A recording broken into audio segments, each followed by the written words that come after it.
Good morning, everybody. Welcome to Turfgrass Epistemology. My name is TravisShaddox. If you're joining us for the first time, this channel explores how we know what we know about turfgrass science. We go pretty deep into the scientific literature and try to find answers to some of our common questions and maybe some of our common held beliefs and management practices. Does it support our management practices, or does the evidence not support it? That's what we do. This is a long form sort of podcast. This is not a 15 minute, quick watch. It's long form. So we go into quite a bit of information, and then the information is loaded. The audio is loaded on podcast platforms within about 24 or 48 hours of the video going on to YouTube. Good morning, Turf Nerd Lawn Care, and Randy, and Gray, and Lush, and Charles. Welcome all. Sounds like there's some interest in this topic today, so we're going to get into it. We've been talking about soil testing, and we've been talking about base cation saturation and a lot of various, different things. And Tuesday, we do it on Monday morning and on Thursday evening. And then on Tuesday morning, I've added a show, at least temporarily, to kind of get through some videos that have been backed up for a while. I just haven't had time to go over them. So today, on Tuesday morning, we're going over videos, and I think all the videos are going to be somehow related to soil testing. And today's video is really a great example, I feel, of how soil tests are used by companies to increase their margins, which is not, bad necessarily in theory. It's just they misinform the customers. And in this video, there's a lot of misinformation used to try to convince you to do whatever it is they're trying to convince you to do, whether convince you that they're correct or convince you to buy their products or whatever they're trying to convince you of. And I wanted to show that because this is really how a lot of soil tests are used. By the end user, they might be used to kind of help guide your applications. That's true. But by companies, they're used to sell products. And in some cases, that might be needed. In many cases, it's not needed. And you'll see that in this video today. And beyond that, or in addition to that, this is, I feel, a good example of a lot of information that sounds compelling. If they say it with such confidence, it can sound convincing and compelling and potentially could convince you that what they're saying is true. When in reality, they are incorrect. They just generally don't know what they're talking about. I hate to say that about someone, but the content is just inaccurate, and it's just a lot of misinformation. So we're going to go over that today. It's a 30-minute video, and I'm going to comment on it as I watch it. So we're going to get started here very quickly. Let's see here. Okay. The title of the video is called Soil Solver Live, 3 Ugly Soil Tests Solve. And it's by a YouTube channel called Foliar Pack. Now, thankfully, this video has only been watched 1,000 times or 1,000 views, and this channel only has about 80 subscribers. So it hasn't really infected our industry to any great extent, I feel, as opposed to some of the other videos I go over that have, 500,000 subscribers, and it's rather impactful to the industry. So hopefully it stays this way on this video. It doesn't, my commenting on it doesn't increase their traffic, because it would only serve likely to continue to misinform the public. Then my intent is to actually help inform or educate the public on what is true. Okay, so on the screen, I'll do my best to, inform or explain to those listening, are 3 gentlemen, and one of them's name is John, one of them's name is George, and the other gentleman on the far right, his name is Kurt. Now, I've passed the introductions due to time constraints, but the one in the middle, his name is George, and he identifies himself as the president of ENP. I don't know what ENP is. I think it's a manufacturer of foliar products. The product line apparently is called Foliar Pack. That's the name of this channel. And I guess ENP is the manufacturer of it. I don't really know. But apparently he owns and operates and produces these products. I'm assuming that's what it is. His title is president of ENP. Okay, let's get started. So we'll talk about some tests today. It ranges anything from sports turf all the way to golf courses, and we're going to talk about a variety of kind of topics and issues that we see out there and solutions that we've had to come up with fixing those. Okay, so the audio, I'll do my best to adjust the audio if needed, but the audio is on their end of the video that's being broadcast. The audio is not great, so I can only do so much with it. But if you can't hear it, or if it's becoming annoying or whatever, let me know, and I'll do what I can to tweak it through my system. Okay, let me do this real quick. Okay, so they're going to talk about soil tests for sport turf and golf, and that's the introduction. Here we go. John, you want to start us off on your first example? Yeah, absolutely. So looks like I kind of drew the short end of the stick here going first today. I'm going to go over a municipal sports turf soil test that was less than desirable. I think George is going to go through more of a professional sports turf example, and I think Kurt's going to anchor us with a golf turf example. So without further ado, the test that I was going to talk about is, like I said, it's a municipal sports turf complex in the St. Louis, Missouri market. It was to kind of paint the picture, it was a new field construction that had a kind of lower to mid-level average CEC of about 16. And when we were out there, yeah, I don't know what he means by lower mid-level 16. 16's fine. The average for the state of Kentucky, for all counties in the state of Kentucky, which, by the way, for those of you who don't know, Kentucky's soils are quite fertile.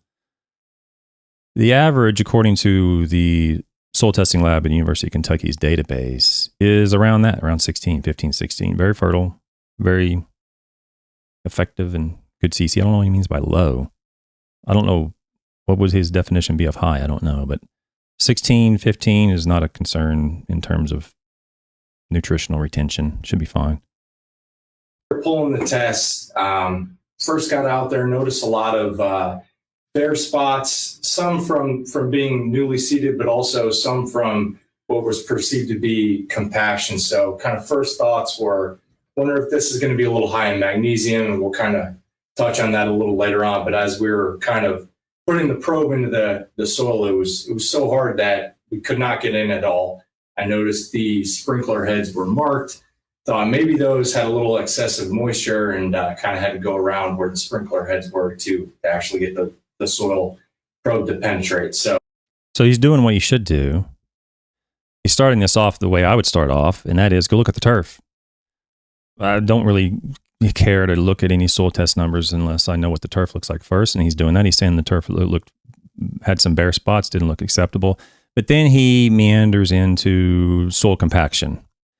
Soil compaction is an issue. Physical compaction is the primary issue in most sport turf and golf situations. But that can't really be diagnosed by looking at it. I mean, generally when the carts are coming off the cart path and going right across the rough into the fairway, that's going to be compacted. You can see that, but it doesn't necessarily mean it's compacted to the point that it would deter or delay turfgrass growth or reestablishment or whatever. So be real careful when someone's talking about it's compacted, and he goes right into magnesium, right? He noticed he went straight into the magnesium indoctrination delusion is what it is. So magnesium can be an issue. I'm going to explain that a little bit later. But to immediately look at the soil and go, oh, there could be some compaction and there could be some magnesium issues is really a good sign of a BS artist. That is probably needs to be on the top of the list, because there is a tiny shred of evidence and tiny shred of truth to that. But in a practical setting, in normal soils, it's almost never a problem. And so when they go right to that, you have compaction and your magnesium's high. You might want to check your sources, get a second opinion, because the likelihood is quite low that would be a problem. Eventually, we did get the test, and my hands were bruised for about a week and a half afterwards from the hard compaction from trying to get the soil probe in. So let me just say this, is that that is a very clever way of convincing. It's kind of like a magician's trick, a clever way of convincing the person next to you that it's compacted and you got a problem and I'm here to solve the problem. I've taken soil samples in my yard for a study that I'm doing. And depending on whether or not it rained or not, it's very difficult to get that probe in that soil. And my lawn looks fine. It's easily a 7 on a quality scale. Okay, it looks fine. And in the backyard, I'm not taking care of the front yard. But if it hasn't rained in 4 or 5 days and it's quite dry, you can go out there with a soil probe and it can look like it's very difficult to push in. Meanwhile, it rains next day and the soil probe goes right in the soil. So be very careful about folks who come in with a soil probe, or whenever you're out there with a soil probe and a soil sampler, and you try to take a soil sample and it's so hard you can't get it in the ground. That happens quite frequently, but it doesn't necessarily mean the soil is compacted. Okay. That's kind of the scene of this test that we were looking at. But as we kind of get into this here and we look at soil solver, there's kind of two parts to soil solver. You've got your exchangeable or your base saturation, and you've got your available or your saturated paste. So apparently they got a software program called Soil Solver is apparently what this is, or they did back then. This, by the way, this video is quite old. It's 5 years old. And the two parts to it, what's his name? John just mentioned, are completely flawed. Base cation saturation and saturated paste. Now, I haven't gone into saturated paste a whole lot, but I've gone into base saturation for the last month or whatever it's been. It's completely useless except for maybe sodium absorption, or exchangeable sodium percentages can be used in sodic soils. But it's not useful. It's a very good way of wasting money and achieving the same results as if you went through the SLAN method. And the saturated paste can only be used in salinity and pH. It's not useful for nutrients management in terms of anything other than salinity and pH in mineral soils. But they just, from the beginning, I mean, you might not recognize it if you haven't, yes, Chuck, this is live. You might not recognize it if you haven't been introduced to those topics. But now that you've been introduced to those topics through this channel, you should immediately recognize that if the whole program is based upon base cation saturation and saturated paste, then I can just stop the video and delete it. I mean, it's useless, basically, in terms of any meaningful nutritional management for turf grasses. But we're going to continue. But that's what he's talking about. It's a software program that uses those two things, exchangeable, and then I think he said available or soluble. And they're using base saturation and saturated paste, two completely flawed and erroneous methods to manage nutrients on turf grass. When I'm kind of talking about this and saying exchangeable, I want you to be thinking about kind of what the turf is growing in. It's kind of the soil structure side of things. It's where bulk granular inputs go into. And on the available side, it's kind of more a snapshot of what the turf is and the root system, the rhizosphere, is actually seeing from an available nutrient standpoint. So that's really more where the liquid solutions come in. So kind of have that in the back of your head as we kind of go through this here. But I'm going to kind of put up this soil test just to show you. I know you won't be able to read it, but you can see just how much red there was. He's holding up this picture, this piece of paper to the screen. You can't really see anything, see some graphs or whatever. We can't, just so the audience who's listening knows, like I can't see anything. I can't, tell you what I'm looking at. Most of it was red, very little green. So there's two issues in particular that stood out in this test. The first was it was extremely high in magnesium, as I thought it would be on the exchangeable side. So one thing that is doing from a major standpoint is throwing off the ratios of the other base cations that we like. So we all know from the past episodes, he's fully indoctrinated. I mean, he's completely delusional at this point where he's talking about ratios of magnesium to calcium, magnesium to potassium, and blah, blah, blah. We know from Sartain's papers and from the McLean papers and from the Olson papers and from, you just go down the list. I mean, there's lists, from the St. John paper, there's been many, many people look at this in turfgrass systems and in agricultural systems, the ratios of calcium magnesium, and there has been no one shown any evidence that there is some sort of ideal ratio for calcium magnesium. And right off the bat, he's targeted an opportunity on the test to convince the customer, or presumably convince the customer to do something that he sells to change these ratios around. Okay. It seems compelling. It seems it seems convincing. I might need to listen to this person because he sounds like he knows what he's talking about. But when you have some base knowledge of these topics, it's very easy to pull out and recognize that what he's talking about is BS. He doesn't know if it's true or not. He doesn't care. And he's just trying to convince you.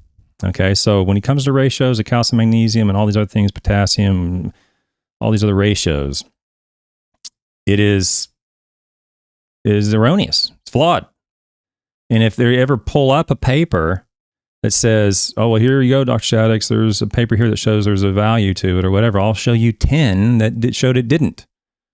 Okay, so they got a big mountain to climb in order to convince someone who's knowledgeable in the literature to change their opinion.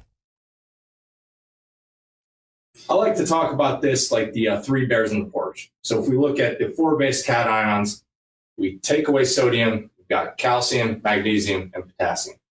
So potassium is physically the biggest and only has one charge to hold the soil colloid. Magnesium is physically the smallest, has two charges to hold soil colloids, but that would be a tighter soil. And calcium is physically in the middle, has the two charges, and that's kind of just right. So you got your porch is too hot, potassium, porch is too cold, magnesium, porch is just right, calcium. So in this case, we had too much of the porch is too cold, way too much magnesium, and it was throwing off our ratios of the other. So on this test, we had... Yeah, so again, what he's talking about is the ionic radius of magnesium, calcium, and potassium. They do differ. He is correct about the ionic radius or the size of it, but he's not completely accurate or knowledgeable on what exactly is going on in terms of tighter soils. Okay, I get this a lot. Magnesium results in tighter soils because it's too small. That's not the reason why. That's not the only reason why magnesium is smaller. But whenever you're dealing with BS artists, they don't really care why. They just want to provide any information necessary to just convince the person that, you know, they're convinced that they know what they're talking about. But the why is important. That's where evidence and science comes in, understanding the whys. And why magnesium? First of all, in natural soils, it's not going to really happen hardly ever because calcium is almost always the dominant ion in all soils of agronomic importance. So calcium will dominate nearly every soil. But even when the calcium-magnesium ratio is off according to their criteria, it has to be way off. Like magnesium has to be, basically there needs to be almost no calcium in the soil at all, like 75% more magnesium on the exchange side or greater. Upwards close to 90 or 100% magnesium on the exchange side. When those conditions exist, which is not really a normal agronomic soil at all by any stretch of the imagination, then occasionally the magnesium can cause an issue, but not just because it's smaller, okay? Magnesium ion is smaller than calcium, but it's not that. It's what it is it's the hydration radius of magnesium is greater than the hydration radius of calcium. What is the hydration radius? The hydration radius of ions is the distance between the nucleus and the outer shell, the hydration shell, which is the area where intimately contacted water molecules are in intimate contact with the nucleus of the element. So because the hydration shell is much larger, there's more water directly around the magnesium molecule than there is around the calcium molecule. The ability of magnesium or the strength of magnesium to hold clay particles together is weaker than calcium. Okay, so think of it like a bodybuilder might be calcium, and it's very strong and can hold soil particles together, whereas magnesium might be a normal man or woman, and it can still hold particles together, but just not to the same degree that a bodybuilder could. Okay, because the distance between the nucleus and the outer shell is much further than it is with calcium. But magnesium is in a lot of soils and calcium is in a lot of soils, and it takes a very bizarre situation where there's essentially no calcium, no bodybuilders in the soil to disperse the soil. So when they're talking about clays, and they're talking about tight soils, what they're confused about is they think because the magnesium's smaller, it's going to hold the soils tighter together. That's not what happens. What happens is that because the magnesium is smaller, the hydration radius is larger, and it can't hold the clays together quite as strongly. And those clays, therefore, move apart and disperse. And when they disperse, they move into the pore spaces in the soil. And that causes the compaction, a chemical form of compaction in the soil. Okay, and the water penetration declines and so forth because all those little clays that were held quite tightly together have been dispersed and they've moved into the lower pore spaces of the soil. That's why in bizarre situations where magnesium is extremely high compared to calcium, that magnesium may result in problems for, soil structure. But you have to understand, that is so rare, it's almost not even worth talking about. It's extremely bizarre. You have to have the magnesium very, very high and the calcium very, very low, and you have to have the right clays in the soil. So, for example, if this existed in Florida or in a sandy soil and other parts of the coastal regions, South Carolina or wherever, it wouldn't be a problem because there are no clays to disperse in the soil.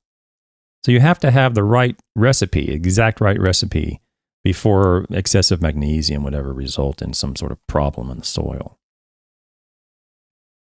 68% calcium, which we'd like to see maybe closer to 75.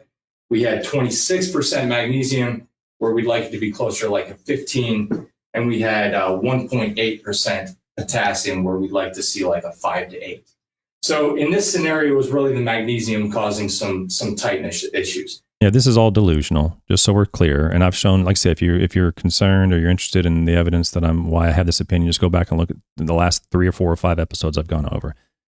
This is all delusional. They're indoctrinated. There's really no evidence to support this, and there's no reason to believe it. The other glaring issue was the sodium on the exchangeable or base saturation was 138 parts per million, where the recommended level or target was 21. So we had excessive sodium. It was also at about a 4% on that ratio side. Now, I'm not a sodic soil specialist. I can't remember the ratios. I should have had that pulled up. But a sodic soil is one that has, and don't quote me on this. Actually, you know what? Don't believe anything I'm saying. Only believe the literature. Go to the literature and get the information there because I make mistakes. But I want to say a sodic soil has to have greater than 12% sodium on the exchange site, or it might be greater than 15%. I can't recall off the top of my head. Maybe one of the listeners can look that up real quick and shoot it in the chat. But that's the one area of basic saturation that can potentially be useful when diagnosing or identifying and categorizing a soil as sodic. And he said it was 4 or 5%. So in this case, I would only be concerned about sodium if for some reason the sodium level was so high that the ion itself might be toxic. But it doesn't sound like the sodium is so high that it would be problematic for the soil structure. On the available side of things, the sodium was 42 parts per million, where the target was 19. So we were over double on the available, and we were way beyond double on the exchangeable. So he's using the saturated paste to come up with that number, just so you know. And it can be used, like I said, it can be useful for salts and for pH. But again, I'm not 100% knowledgeable on the sodium concentration that would result in toxicity to turfgrass roots. I don't know what that would be. The two kind of big problems here were the excessive magnesium making things tight and the excessive sodium causing a problem with soil structure as well. So yeah, and as I said, the soil structure the sodium doesn't seem to be high enough on the exchange site to cause a problem with soil structure. So again, they don't recognize or understand what they're talking about. He doesn't. Kind of getting on to some of the solutions presented from these scenarios. The first thing that we recommended was a soil flush. So a good penetrant product that moves through the soil profile, like HydroPack Command at 3 ounces, or Armament Concentrate at 1.5 ounces to pull some of those bad guys, as well as coupled with gypsum at a 5-pound rate. The other bulk granular recommendation from that calcium standpoint to try and mitigate that excessive magnesium was gypsum. The recommendation on the bulk side from the lab with this was 20 pounds of elemental calcium per 1,000. So I'd recommend to go out with gypsum as much as possible, as often as 1 time a month, to kind of touch on those sodium, bicarbs, and chloride, but also that the bulk side of calcium on the exchangeable. Yeah, I get that a lot too. I'm going to do a flush and I'm going to flush everything through and clean up my greens or whatever.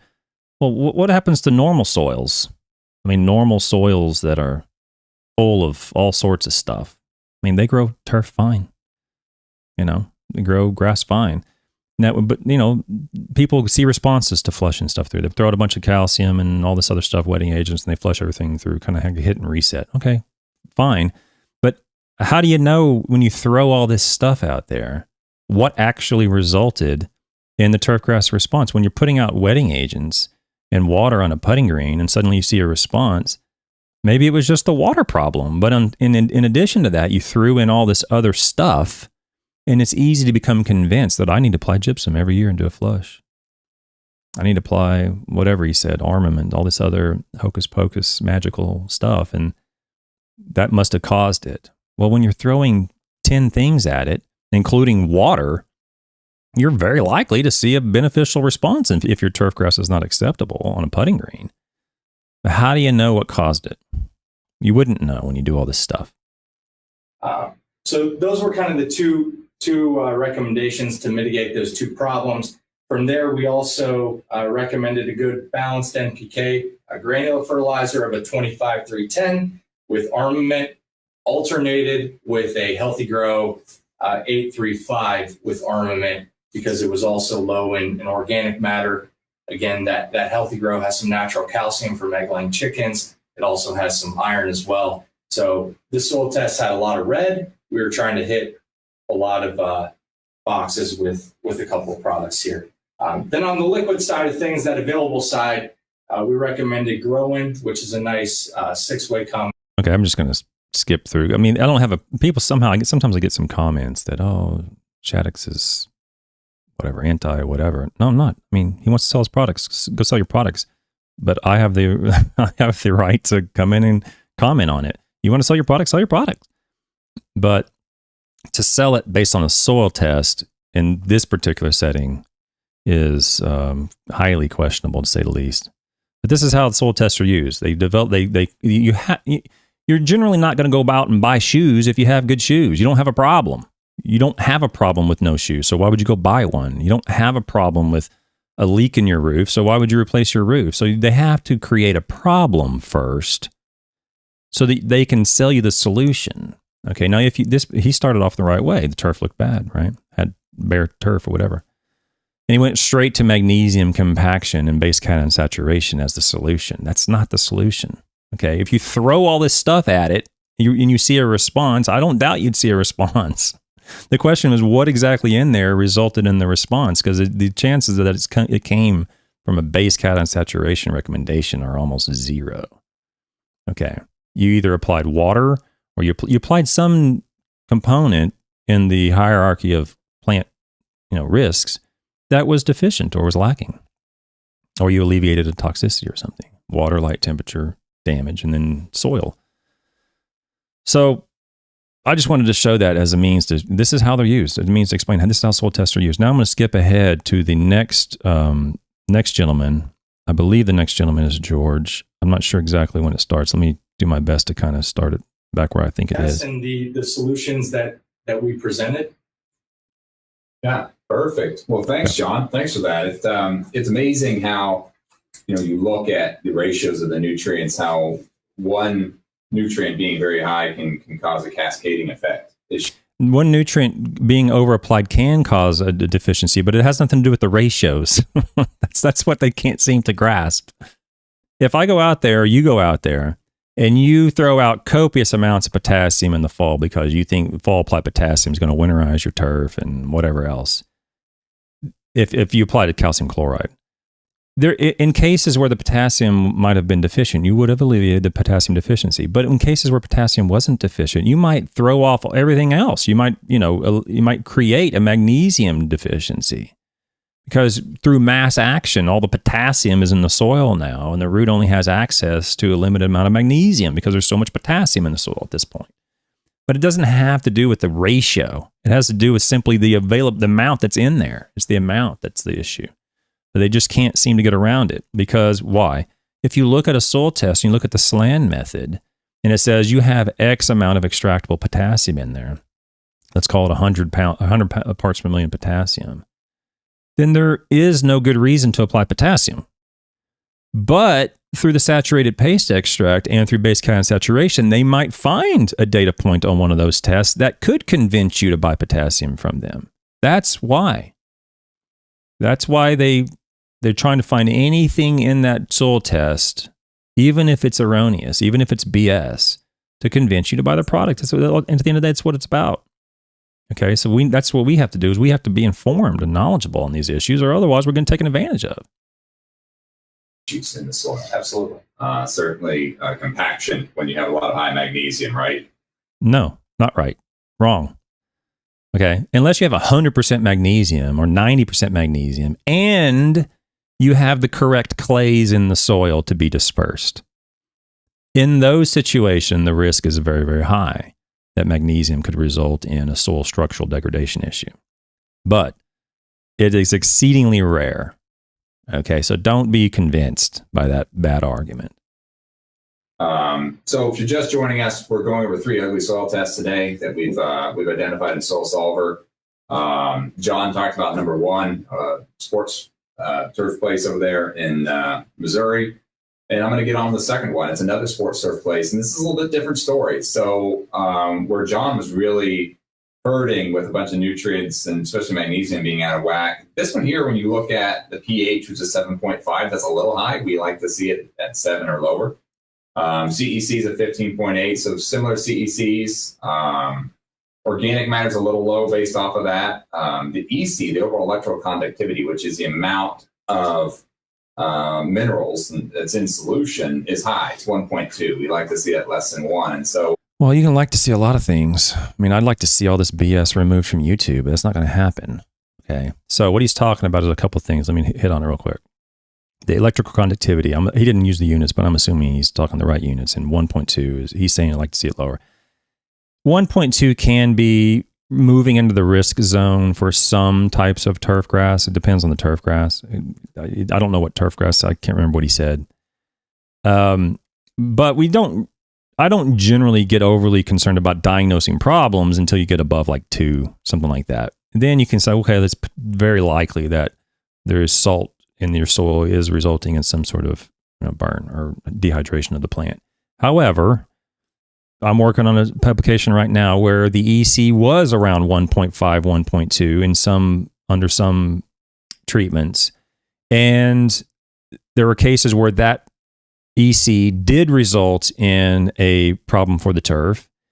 But in the same exact study, there were cases or treatments where the 1.2, 1.5 EC did not result in a turf issue on the same exact turf in the same location. So you certainly are starting moving into the risk zone as you move from 1 to 2, but it doesn't necessarily mean that, you have a problem.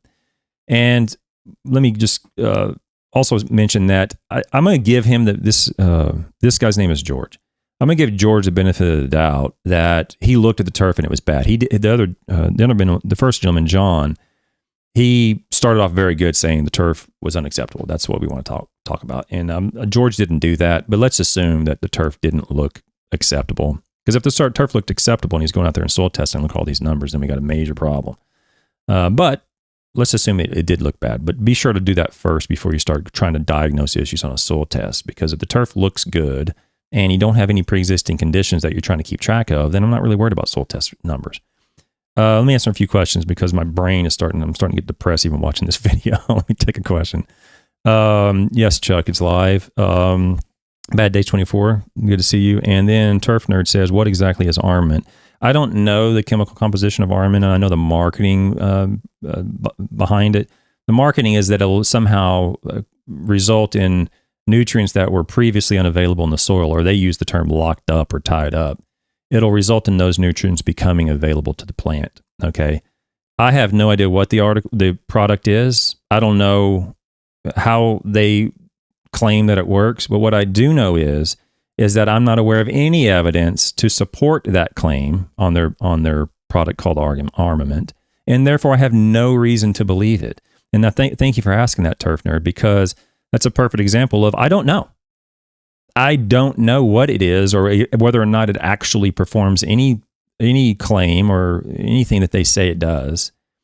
And I imagine a lot of the audience does fall into that category with a number of different topics on turf grass. And so the position is, I don't know. I'm not convinced because they haven't shown me any reason to be convinced. Okay. So until then, they can say whatever they want to say about armament. I'm not going to believe it. But continue.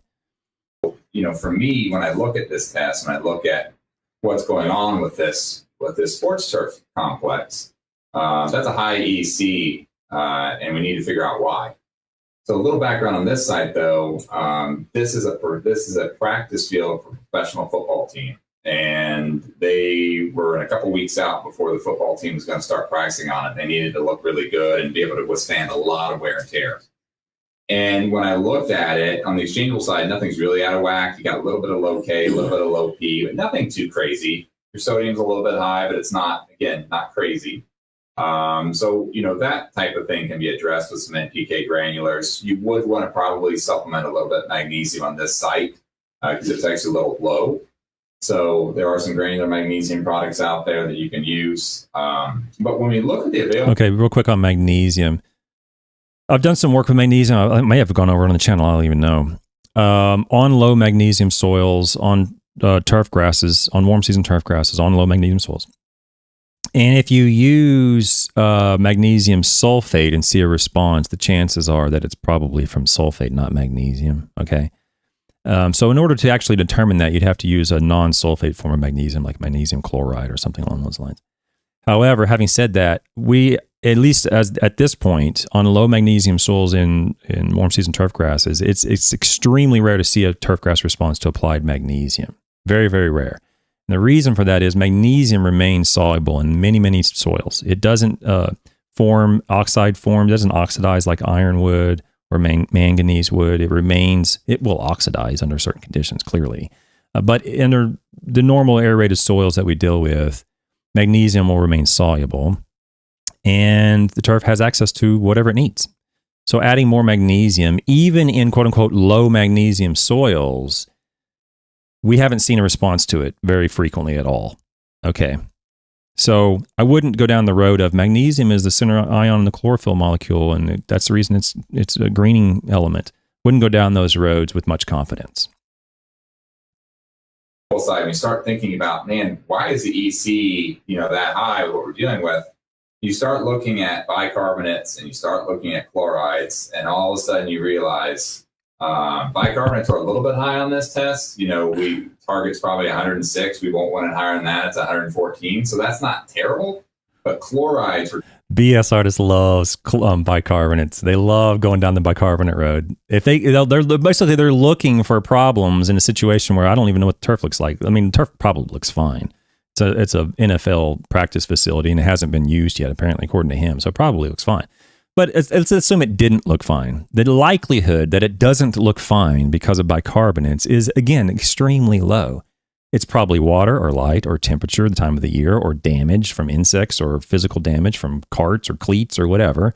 And then when you get into the soil, we're talking about nitrogen, we're talking about sulfates, the more likely culprits that would result in a reduction in turf quality. Those are things we want to look at. Bicarbonates are another whistle word that gets everybody's attention because you're like, oh, bicarbonates, they're going to lock up calcium, lock up magnesium, and it's going to be a big problem. Okay, it's silly. There are clearly cases where that can happen, okay? But it's very rare. Again, it's not that common. And there's two papers by an author who's already been on the channel that I'm going to hopefully have him on at some point when I get into that topic. And it talks about bicarbonates in irrigation water and how essentially, don't worry about it.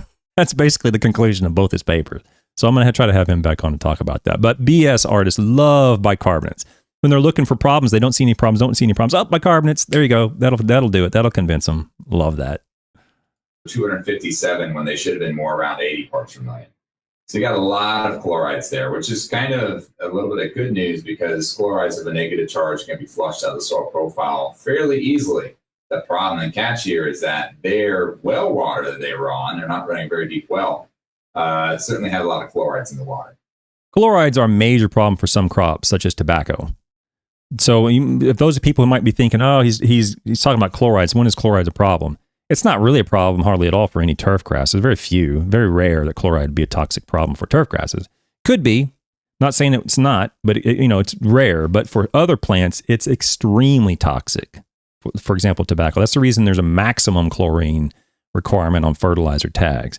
You'll notice it has to be greater than 15% nitrogen or equal to and so forth. With chlorine, it has to be less than a certain number on some fertilizer labels, and that's primarily due to some agricultural crops being highly sensitive to chlorine. So our thought process here was to come in. We need to address the organic matter. We need to make the soil a little bit healthier. So healthy grow granulars with some NPK. Again, the available nitrogen is a little bit low on this plot as well. So let's get some base again.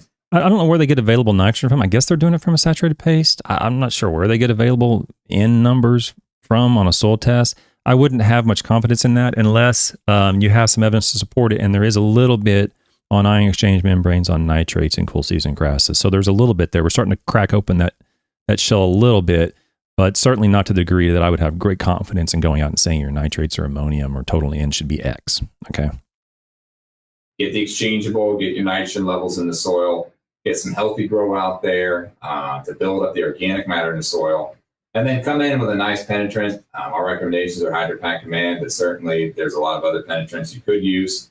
Penetrants and retainers are another great BS phrase. That's definitely going in the manual, BS disorders. There's a gentleman who is, I mean, I don't know anybody more knowledgeable on wetting agents than this gentleman, and he used to work for a wetting agent company. And I'm going to see if I can get him on here at some point to have him go over, because I don't know much about wetting agents. I know very little about wetting agents. But what I do know is penetrant and retainers are just marketing BS, okay? There's an enormous amount of wetting agent work done by the University of Arkansas looking at the value of wetting agents, and there's great value in wetting agents, but it comes with the uniform distribution of moisture across the surface, not the penetration of moisture down deep or the retention of moisture up top. So when you hear a salesman say, you need to use a penetrant, or you need to use a retainer wetting agent, just market check in the BS manual, because they're suffering from BS disorder. In theory there.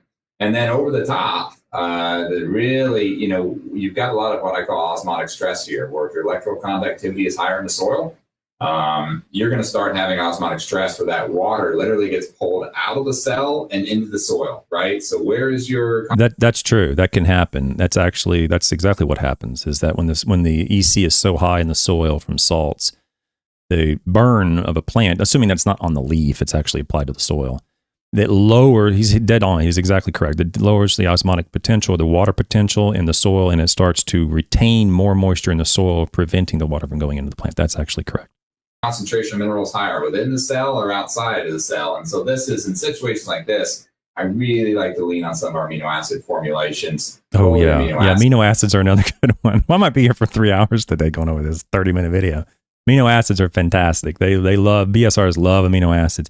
And the question is, there's many questions about amino acids. One, how do you know the amino acid applied to the plant actually got taken up as an amino acid into the plant? And two, the argument they use is, well, if you apply it as an amino acid, it circumvents the carbon requirement to metabolize that nitrogen into an amino acid. So in turn, it basically saves the plant energy. That's the argument. So how do you know it, one, was absorbed as an amino acid and then used as that amino acid that was applied? And then two, how do you know it saved the energy by not using the carbon from photosynthesis? How do you know it didn't use that? Okay. And then three, how do you know the same response wouldn't occurred from urea for much less money, or ammonium sulfate for much less money, or whatever, sulfur-coated urea for much less money? How do you know that? Okay, so amino acids are a fantastic whistle word for BS artists to throw at you. You got to use amino acids. I'm not saying they don't work. I'm just saying, how do you know they do work? And there's a little bit of work done on this by the University of Arkansas as well, and by this gentleman funded some work that was published in a predatory journal, one of the worst journals ever, and they'll use that as evidence to support their position. And I'll go over that article when I get to amino acids. So we can really work on getting these amino acids to load up into the cell and keep water in the cell. That's a big science behind that. So yeah, big science, big BS. How do you know it's true? So what he's saying is applying amino acids actually change the water potential, and even in salty soils result in where the water would have been removed from the plant would result in water retaining into the plant. That all may be true. All I'm asking is, how do you know? Okay. And then if you do know, how do you know there's not a less expensive option? These amino acids in many liquid products have extremely high margin percentages, very high, 70, 80 points or higher. So they'll make more money selling a case of an amino acid liquid product than they would selling a ton of urea. So urea is, whatever, $800 a ton, and it margins, 5 points or something on it, whatever it is, peanuts. Okay. So that's one reason why they like to sell some of these liquid products, is the margin percentages are astronomically high. No problem. Make a profit. Profit's not a 4-letter word, but the value or the benefit agronomically to the end user is what I'm interested in, and whether or not that is the most effective financially and agronomically. Is that the most financial and agronomic solution to the problem? Grow in and play on were kind of our two tools. They were a little bit thin there in their stand. So we were going to start out with grow in to get them to get a thicker stand of turf there before they start to have play. And then in season applications and play on and continue to grow in as needed. If the field gets beaten up, they can continue grow in on through. So that was really the strategy there. The low P, so even though P was fairly adequate. Yeah, I don't have a problem with any of that. I mean, you want to sell products, you want to go in there. The issue is I have a problem selling it based on a soil test that is flawed. They're using base count saturation and saturated paste. So, you know, you want to sell your products and go in there, and that's fine. You're not going up and showing up for free. I don't work for free either. But we want to make sure that whatever recommendations we're receiving as consumers is valid and evidence-based. And so far, I haven't seen anything to convince me that any of this is. On the exchangeable side, it was very low on the available side, which is really common. We see phosphorus locked up a lot. So it should have been 21 on parts per million on the available side, and it turned out to be 0.62. Yeah, see, that's what they want. See, basically what he's saying is we're going to look at two different forms, both of which are invalid and erroneous, the base count saturation and saturated paste. Well, meanwhile, all we want to do is look at the mass, the quantity of extractable phosphorus in the soil, you know, that being the Mehlich 3 parts per million value. So whatever that is the best, currently the best method, most efficient method of nutrient management is following that management practice, that philosophy, SLAN. But when they're looking at the exchange, they'll go, well, the exchange looks fine. Well, we can't sell anything on that.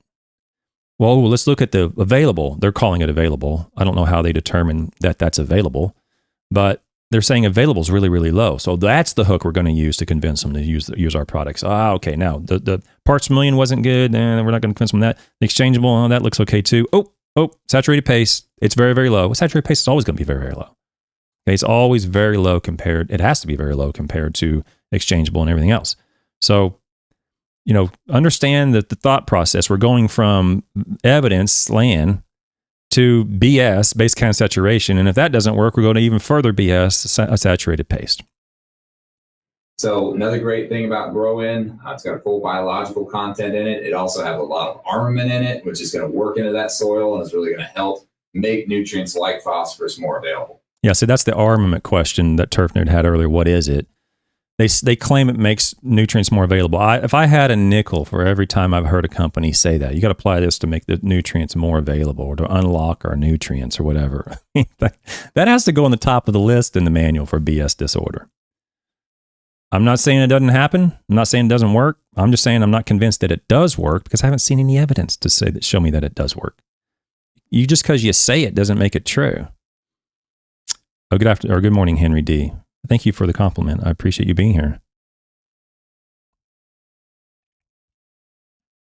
So that was kind of our thought process there. Of course, as John talked about, we've got a full NPK analysis on that and micronutrient analysis. So a lot of your micronutrients that are deficient, copper, manganese, zinc, boron. It's all nonsense.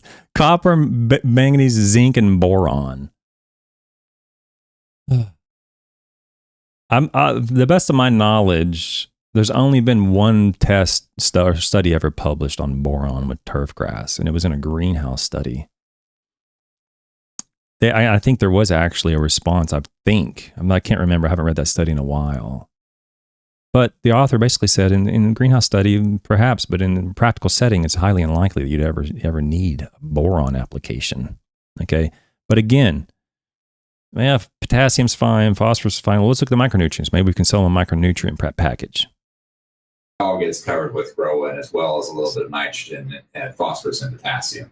So we really felt like that was a good tool to go out with. We were hoping and praying that we were going to get some rain. Again, a nice rain event can solve a lot of your problems if your water is suspect. So, well, that's definitely true. Irrigation to me is like a life preserver going from one island of rainfall across the ocean to another island of rainfall. Irrigation just kind of gets us through, kind of barely gets us through. It's when the rain comes that suddenly we look like heroes because it rained and everything starts to come back. It rained last night like crazy here in Lexington. And you'll see the grass will start to recover fine from these stress events and so forth. It didn't require any purchasing of any products. That was really what we went for, and I think that we found some good success there. And it wasn't a total train wreck by any stretch of imagination, but taking a soil test, going through these metrics and data, rather than just flying blind, I think can make a lot of difference between having a field that's good and having a field that's great. Okay, so we'll go on to number 3 again. If you're joining us just now, we've been discussing ugly soil tests through our Soil Solver app here, and you can see the red and green and everything in between that we have here. It's a single page sheet. It tells you everything you need to know in one page. So John went first, talked about sports turf complex. I went second, did another sports turf, and now Kurt is going to go and talk about the third test. Go ahead, Kurt. Thanks, George. Yeah, I'm excited to talk about a situation that I was able to help out with. And it's a situation that's pretty close to me. I was able to monitor the situation and just watch the progress. We're talking about a golf green. It was kind of a new construction. And so it's bent grass on a sand-based soil. So with these new green situations, especially bent grass, there's a couple things to look out for and that I think are really important in terms of just managing the situation. So new greens typically don't have much of a mat layer, an organic layer, compared to and especially compared to the other POA greens that the superintendent was managing. And so in terms of physical wear and mowing and rolling, to be careful. That bent grass is a little fragile. And the other thing in these new situations is you just need to feed more. It's just natural, especially with low CEC greens and greens that aren't holding a lot of water. So the superintendent this spring and historically has been having problems with there's actually a couple of new greens here. And he felt like he was feeding these greens enough. And I kind of disagree with him. And I wanted to take him through the process of the Soil Solver report and building a program using our results. Let me just comment on that. Is that I think I'm feeding them enough. My greens look fine. I disagree. Now, it's easy to look at that and go, why would you say that to a superintendent? I disagree with you, and you're not giving them enough food, enough fertilizer. Your greens are, well, whatever. Even though they're acceptable to you, maybe they're not acceptable. I would just exercise a little bit of caution if you're critiquing, I think his name is Kurt, on that issue, because one value that salesmen have that they provide, although they may not realize it, the customer might not realize it, is that salesman probably sees anywhere between 5 and 10 courses a day on golf in your area, by the way. So they're seeing other people's greens and other people's fairways and other people's tee boxes and so forth. They're seeing the potential in that particular area for that turf grass. And they go to your course and they're thinking, this doesn't look too good. But you think it's acceptable. It may be acceptable to you and your members, and so be it. But the salesman's perspective is different. Okay. Because they're seeing other courses around you leaving you in the dust, or they could be. So I would be a little bit careful when someone comes in. I'm sure he didn't say it like that to the customer, but I'd be a little bit careful and receive it with a little bit open mind when they say, well, they might want to comment on your turf. They're trying to do it in a polite, respectful way. But in reality, now granted, he's trying to sell something. Everybody knows when a salesman shows up, they're trying to sell something. Nothing wrong with that.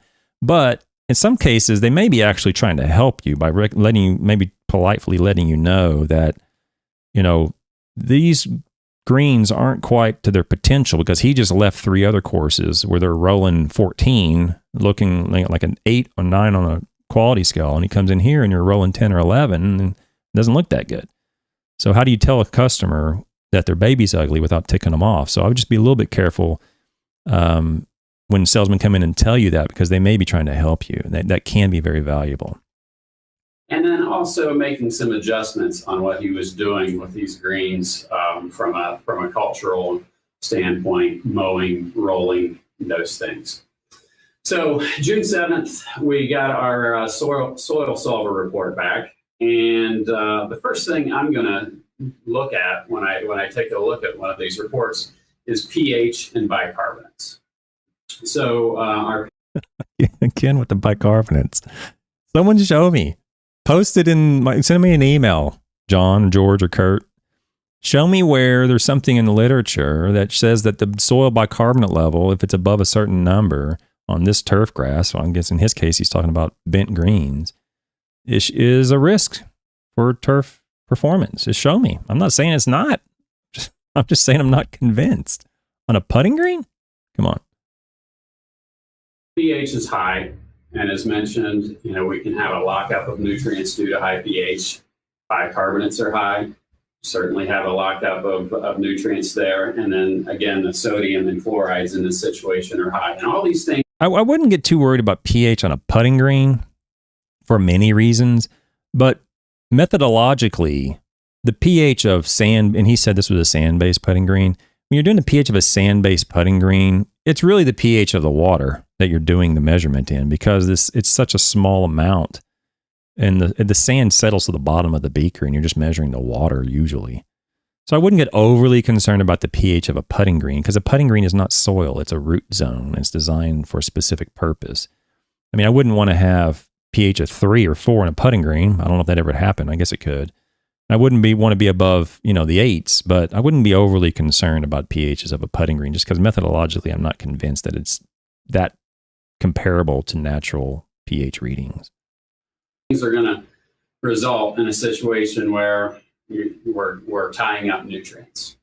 So yeah, remember the pH tying up nutrients thing is it can't happen. I'm not going to say it's not going to happen, but that comes from that diagram that we've debunked 2 or 3 episodes on that. We've done that 2 or 3 months ago, and we just want to be mindful that even when the pH is out of this magical zone of 6.3, 6.5 or whatever, the plant is disregarded in that diagram.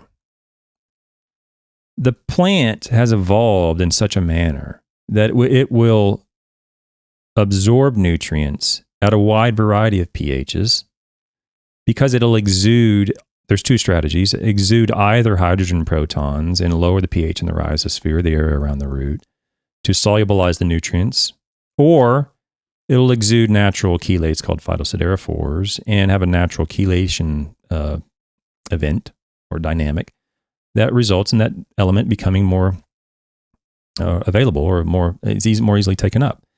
So again, I just don't get overly concerned about pH unless we have a problem and we're down when the low 5s or high 4s are well above 8. I just don't get too concerned about it. But BS artists love to use that pH diagram to convince you that the nutrients are tied up at high pH. Even if the nutrients are insoluble at these higher pHs, they're probably insoluble at low pHs, for example, iron. And even if the pH is high and they're insoluble at those low pHs, the plant may still have access to it. There's many cases, as we went over in episodes prior, where when the element is less soluble, the uptake is greater. And when the uptake and when the element is more soluble, sometimes the uptake is lower, depending on the plant, depending on the element. There's a lot of situations that do not coincide with this idea that the pH is high and our nutrients are locked up. We got to adjust it. Okay. Well, to begin and to add to that, there's not a lot of nutrient availability here. For the folks out there that can't see very well, John, George, will you vouch for me? There's a lot of red on this soil. Yeah, in fact, you can hold it up. They'll see all the red. I mean, it's red's bad, green's good. That's, Yeah. And that's the way soil tests are used. Convince you that your soil's horrible and you need our product to solve it. So those are indicators that we have deficiencies there. And so in effect, on the available side here, the only 2 nutrients that aren't deficient are calcium and sulfur. All right.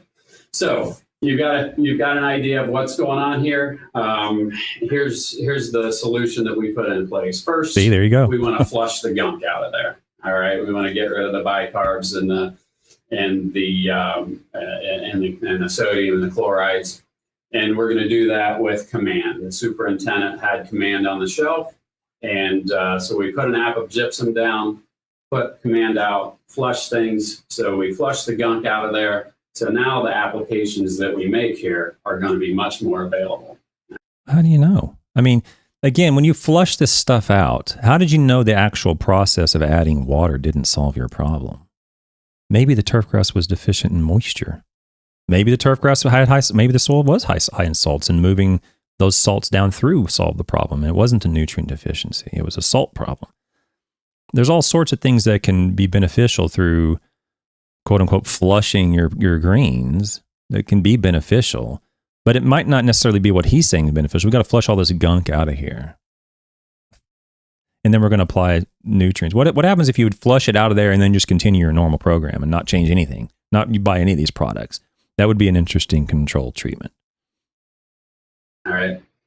So the second step was to get an application, a starter fertilizer down, a granular, so we have a nice bank of macronutrients there. All right. The plant was sorely lacking. On the report, the nitrogen, both the nitrate and the ammonium levels were low. K is low, P is low. So that was a really good start. Well, you're okay. When are you not going to be low in nitrates or ammonium or potassium on a California style green? Especially, he said it was a new construction. There's essentially no capacity to retain cations, 1, 2, 3 CEC, whatever it is. I don't know what it is in this case.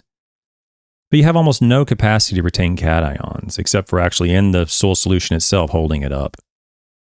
Okay. So anytime you just flushed everything through, you just hit reset on the computer, and then you have to start adding nutrients back in. Meanwhile, the nutrients are probably there. The question is, how did you know you needed to apply these flushing programs? Okay, but you're not, usually the potassium and the phosphorus and every other element, magnesium, usually they're very, very, sulfate for sure, is usually very low in putting greens, very low. It's the reason why we have to end up applying these nutrients at low rates more frequently. So liquid applications and foliar applications of the nutrients weekly is oftentimes, that's where everybody's moving, has been moving for the last 15 years. Because there's just not a lot of retention. People have recognized that. There's just not a lot of retention in the soil at all. So looking at the soil nutrients on a soil test report, to me, is irrelevant on a sand-based green. They're never going to be high enough. It only has X amount of capacity to retain the nutrients. And it's never going to be high enough to exceed, well, very rarely would it ever be high enough to exceed the critical limit on potassium. There's just no ability to retain it. So we end up having to apply potassium more frequently. Anyway, we go on. And then thirdly, we're going to put together a pretty simple foliar program, liquid program with weekly applications that's going to cover all these deficiencies that the soil is leaving with. Yeah, and that's not a problem. I mean, you don't need a soil test to tell you that. You could not take the soil test and still do the foliar applications, liquid applications, and still get the same result.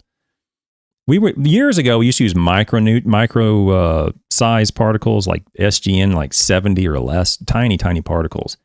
And people started moving away, and they would do that once a month or once every 2 weeks. And people started moving away from that and just doing foliars. So they have better control over the nutrition that's going on the soil. And you have a little bit of foliar uptake rather than getting it into the soil. That's the way people have been moving, and it's been working great.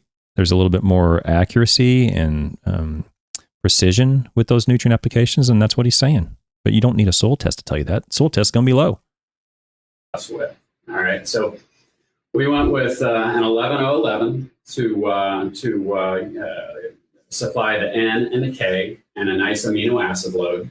And then the foliar pack miners, which is a complete micronutrient package, along with magnesium. Magnesium's a problem in the soil test for sure. I would have loved to have put out an application of ProMag or something like that, but the timing for the superintendent, especially in June, wasn't the greatest for that. If you're going to see a micronutrient deficiency, it's going to be on a California-style green, a newly established California-style green that's just been flushed with a bunch of calcium sulfate. If you're going to see it, it's going to be on that. And even in those situations, it's fairly rare that you'd see, I got a zinc deficiency. I got a boron deficiency. Even in those cases, it's pretty unusual. But if you have a California style green or a sand-based, sand-capped fairway or sport field or whatever, you can make a good argument. Well, you know what? I did the soil test. The nutrients are low. All these nutrients are low. I don't think you'd see a response to it. But if you're going to see a deficiency, it's going to be under this condition. Go ahead and apply it. I don't necessarily have an issue with that, as long as you have a good reason. And the reason is there's no retention in this soil at all. Every time I take a test, it's always low. I haven't seen a deficiency in the turf grass, but you're convinced that there is one, then we apply it. I mean, what are you going to do? So we'll work to supplement that magnesium with our liquid program. And then I wanted to get the the other thing was I always get a kick out of micronutrient applications, because in most cases, not every, but in many, many cases, manganese and zinc and copper and trying to think of other ones, not boron and not molybdenum. There's other, but in many cases, these micronutrients are manufactured as sulfate salts. So you're applying a manganese, which is a micronutrient, or iron is a micronutrient, or zinc, with a macronutrient that is known to be deficient. So this is one reason I'm saying is like, how do you know that's the deficiency? Because when you apply manganese sulfate to a putting green and you see a green square show up, which I have documented, how do you know it was from the manganese? Because it came as manganese sulfate, a micronutrient applied with a macronutrient. And the macronutrient has been documented to be deficient in turfgrass systems in the last several years. So the reason why I think that's important is because if you knew that, you might have a different management program on your nutrients that would be more efficient and more economically, sustainable. In other words, you would apply a less expensive source of sulfate, be it potassium sulfate or calcium sulfate or whatever, if you knew that was the deficiency, instead of an expensive micronutrient such as zinc sulfate or manganese sulfate or whatever, something much more expensive. That's the value in understanding the whys. Liquid in the equation here, because this bent grass has been kind of tortured and it's kind of fragile. So we want to build cell strength, and we want to strengthen the cuticle so it's able to withstand the mowing and rolling that it sees every day. And then armament P, we want that phosphorus. That root zone is pretty compromised. It's not picking up the phosphorus that it needs, especially from this woefully deficient soil. Yeah, I don't know what the phosphorus level is in the soil. They didn't show it, but applying phosphorus on sand-based greens, the phosphorus in that sand soil very likely is low. And so this is a very unique situation where we're dealing with low CEC soils, not even a soil, a root zone, sand. And so what he's saying here, that you need to apply phosphorus and micronutrients and potassium. This all may very well be true. And you could potentially help determine that from a soil test, but I would like to see what the turf grass looks like. He went in and said that the superintendent said, "Oh, it looks fine. I don't need to apply any more." And he's saying, "No, you need to apply more." What it comes down to is, what does the turf grass look like? And then the last part of the liquid equation is armament MKS, which the superintendent had that in the barn, and it was a good way to supply potassium and magnesium and armament. So we have the two armament products in there that are going to loosen things up and make some of these nutrients that are tied up, make them more available. And that's the talking point. But how do you know? I want to know what it is. I mean, how's it going to make it more available? I'm not going to say it won't, but how do you know it would? So until I'm convinced that it would, there's no reason to believe that it would.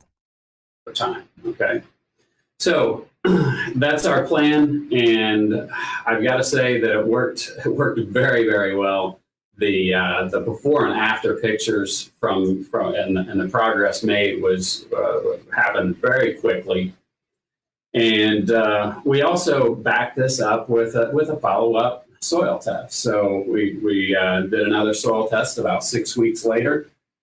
And, the statistics from the soil test really backed up what we were seeing visually there by really increasing available nutrient, the calcium, the magnesium, potassium, phosphorus, and several of the micronutrients all increased in their availability. So just so you know, I mean, this isn't pedantics. This is a scientific criteria. Well, how do you know it's available? What's the criteria they're using for available? because very few soil scientists will use that terminology. It's either soluble or insoluble, exchangeable or non-exchangeable, organic or non-organic. But to say it's available is a whole other matter. But it sounds convincing to the end user. Oh, it's available. How do you know? Well, because it's showing up on a saturated paste test. Well, then how do you know that's available? I mean, just because it's showing up on a test doesn't mean it's available. That's more detail probably you care to know. It's a good indication that we were on the right track. There's more work to do there. And balancing soils and fixing soils like this is a never-ending progress. That is true. Balancing soils and fixing soils like this is a never-ending process. That is definitely true. That is my definition, one of my definitions of base kind saturation. It never ends. You apply potassium and calcium goes down, and it's too low. Now you apply calcium, magnesium goes down, and then you apply potassium and the magnesium goes up. And it's a balancing act, constantly trying to keep the balls in there, and it never ends. That's the one reason why they like base kind saturation, saturated paste extract, because there's very few soil tests that can come in that would not support the application of some nutrient if you follow base kind saturation or saturated paste. Very few. You can always find a hook somewhere with those two philosophies, even if they're not needed. Follow the SLAN method, follow the critical minimum limit, whatever that is. Follow the hierarchy of turfgrass risk, water, light, temperature, physical or abiotic or biotic damage to the turf, injury to the turf, and then soils. Follow that criteria and see how much money you save. But it's a pretty cool situation to be involved in. Yeah, absolutely. And I think this is why we created Soil Solver, and to help create tools for us and for our end users to be able to find success. I think that's an important piece of the puzzle. So that's it, guys. We went through 3 ugly soil tests, talked through what we did and the solutions and helps that we can maybe help. Okay, I'm going to skip forward to one little thing. They start answering questions, and some of the questions are great. Or the answers are great. Let's get to the question. Why is the balance of calcium, magnesium, potassium in the soil so important? It's not. The question from either an email or he's reading a paper. Why is the calcium magnesium ratio so important? It is not. Okay? That's my position. Strictly speaking, epistemologically, I'm not convinced that it is. Practically speaking, it's not important. Okay? Let's see what they say, though.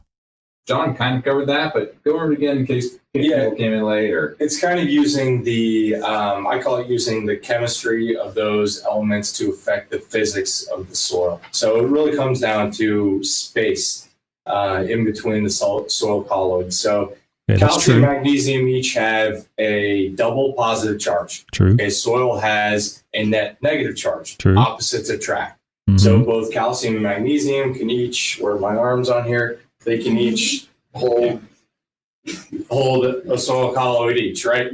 So you're holding on to 2. Potassium has a single one by itself. So that would be kind of a, quote, looser soil. The magnesium being smaller than calcium is a tighter soil. So calcium, that's why it's kind of that just right size, along with the double positive charge to be a perfect flocculated soil or a good soil structure. Yeah, I mentioned at the beginning, I mean, he's hitting around it. He's not that far off. I mean, it is the size of the magnesium ion, but it's not just that. It's the size and the hydration radius of magnesium that results in a weaker bond or weaker strength to hold the clay particles together than calcium. The smaller the ion, the element is, the ion is, generally the greater the hydration radius is. And when you have all those waters right around the nucleus, the distance results in less ability to hold the clay particles together. But again, that only happens, or magnesium would only result in that being a problem when there's a right amount of clay, right types of clay in the soil, and there's essentially no calcium. Okay, or the calcium is so low that the magnesium would then be the dominant active ion in the soil, being 75%, 80, 90% magnesium. In those cases, there can be some dispersion of the clay. So in other words, when it can't hold the clay particles together, the clay particles act individually rather than together. When they act individually, they're so small they end up moving into the pore space of the soil, essentially clogging it up. That's what can happen in theory, but in practice, in reality, it just almost never occurs. Okay, so he's not that far off. He probably has an undergraduate, or I don't know what his degree's in. I have no clue. I don't know what his formal education's in. So he has a kind of a general idea, but I think he's been indoctrinated, and he's delusional about exactly what's going on with magnesium in a practical sense as well as a scientific sense. So you need all to have a balance, but it's really about those percentages, which is why your target percent of calcium is close to a 75, magnesium is close to 15, and potassium is close to like an 8. Yeah, so he's talking about basic ion saturation. So he's completely wrong. There's no evidence to support that at all. Certainly not in turfgrass systems, and there's no reason to believe it. And if you can go back and look at all the older videos that I've gone over on that topic, basic ion saturation. So those are the reasons. It's, to put it short, soil structure. Yeah. Well, soil structure is immensely important, very, very important, but it's just not a concern in most soils with regard to the calcium-magnesium ratio. If you're really concerned about soil structure and you're going to go to the point where you're going to start altering the magnesium ratios, then stop aerifying your fairways. Stop aerifying the roughs in your lawns, because the aerification is destroying soil structure. And then you turn around and try to put on calcium to off-balance the magnesium. You're shooting yourself in the foot. Okay, the calcium-magnesium ratio is not going to do anything anyway, but if you're wasting money on that and you're that concerned about soil structure, then stop aerifying. Okay, that's destroying soil structure. That's great. Yeah, I mean, all these things are different sizes. Think of beach balls, baseball, softballs, whatever you want to put, and think about the pore size that goes in if you're connecting soil colloids with each one of those. And if you got a lot of magnesium, like John had in his test, and that's the smallest iteration of it, 2 charges, you're holding that soil really tight. I think that's where John's hands would probably attest to. Yeah, they don't understand it. What he's saying is because the magnesium's so small, it's holding this clay particles together more tightly. They're completely confused about the function of magnesium in regards to soil structure. As I explained, it doesn't have anything to do with the soil particles being held tighter together because magnesium's smaller than calcium. It's the exact opposite, where the hydration radius of magnesium results in a reduced strength to hold the clay particles together. They get dispersed. The clay particles move into the pore spaces and basically clog up the soil. That's what happens. Not what he's saying, the magnesium's small, so the clay particles are tighter together. That's not correct. Being a little too tight. Were you a sign language expert in a previous life? Yeah, I just needed a camera. Possibly a T-Rex. Yeah. The arms there, maybe. Yeah, I had, yeah. Okay, next question. Really should cover this one first. What is the turnaround time of these tests? We turned around pretty quick, actually. I mean, I'm surprised how quickly we get to they I'm going to skip forward. in a The week later. micronutrient uptake.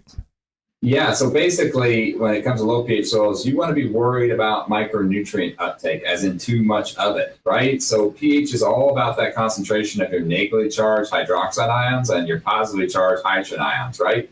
And a lot of your micronutrients, iron, manganese, zinc, we were talking about their D3 transition metals here, are positively charged. So if you get a bunch of positively charged hydrogen concentrations when your pH starts to drop lower, it's a heck of a lot easier for the iron, manganese, and zinc and copper to hang out in their charged form, their positive form, and be taken up the plant very readily. Okay.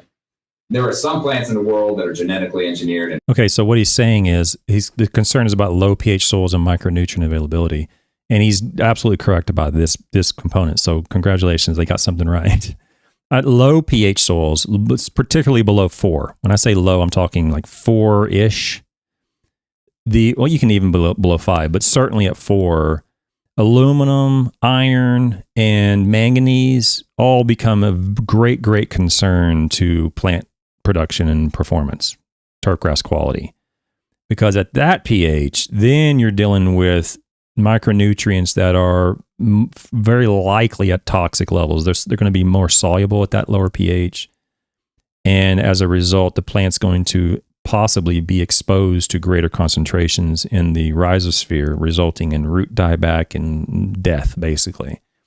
So if you're in the 4s, it's certainly a risk. If you're in the low 4s and you have the right soil, let me back up. If you have the soils that contain high aluminum and high manganese and high iron contents, if those elements are naturally in the soil, insoluble at the higher pHs, but if they're in the soil and the pH gets down low enough, then George is dead on. Those micronutrients can and very likely will result in a reduction in turf quality as a result of increasing to toxic levels.